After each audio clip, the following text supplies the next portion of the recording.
Okay, common scenario. What's the problem? Windscreen washers are not working.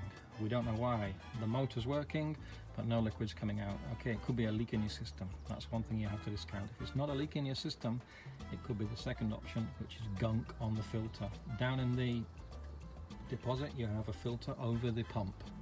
This filter over time becomes gunged up with alga, and if you've used non-BMW washer fluid, you will find that there will also be a deposit in the tank. So the first thing we need to do is connect a hand pump to the back of the nozzle jet. We take the pipe off and we connect a hand pump. We're going to pump through there. Okay, so pumping in air through the pipes down into the deposit. Okay, this agitates anything that could be in the tank. So we do that. Once that's been done, we siphon out all the liquid and the agitated material from the car. We refill the tank again with tap water, because this water's going to come straight back out again, and we repeat the process. So we fill the tank, then we pump again, then we again siphon all the water out. The next time what we're going to do, we're going to add 1 litre of boiling vinegar to the tank. So the tank is now almost empty. We're going to add 1 litre of boiling vinegar to it. It's white vinegar we're going to use. Once the vinegar's in there, we're going to pump again. So we pump the air through, and then we leave it to rest for 20 minutes.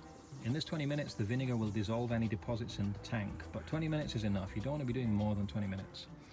Okay, 20 minutes up, we need to get the vinegar out of the tank. So we fill the tank up again with water. So the water and the vinegar are mixed, and then we siphon everything out. Throw that water away. We fill the tank again with tap water. Pump one more time and siphon it out. And repeat again, another wash cycle. Okay? Then finally the tank is now empty. The washer jets we're going to plug back onto the washer, just like that. Okay, and then we're going to fill our deposit with BMW washer fluid. Don't use any other. BMW washer fluid might be a little bit more expensive, but believe me, if you have to take off the tank and remove the pump, that is a real job and expensive. So by doing it this way, it should work. Best of luck.